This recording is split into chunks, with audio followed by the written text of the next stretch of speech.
Tahun 2017 baru saja berlalu. Memasuki tahun baru 2018, berbagai harapan diungkapkan masyarakat Bali dari berbagai profesi. Apa saja harapan mereka? Berikut liputannya untuk Anda.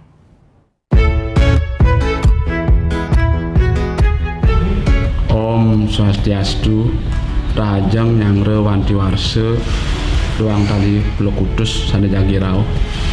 Harapan kami semoga di tahun 18 ini Bali menjadi aman, isu Gunung Agung akan cepat pulih sehingga pariwisata pulih kembali. Dari pariwisata yang pulih kembali, kami seniman dan budayawan dapat berkreativitas seperti mana biasa sehingga perekonomian di Bali menjadi normal kembali. Om Santi Santi Santi Om.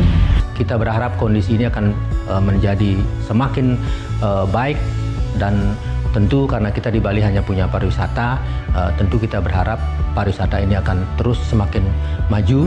Bali sebagai destinasi populer di dunia akan semakin populer lagi, dikenal oleh banyak negara dimanapun itu. Selamat Tahun Baru 2018, supaya tidak ada bencana apapun tidak ada di daerah Bali ini, supaya saya ini tidak pernah mengalami namanya pengungsian lagi. Cuma inilah yang saya harapkan, cuma satu kali ini saja yang saya harapkan, yang pernah saya dapatkan mengungsi itu. Semoga di tahun 2018 kehidupan saya bisa lebih baik daripada kehidupan yang sekarang. Harapan saya adalah Bali ini menjadi tujuan wisata lagi seperti dulu.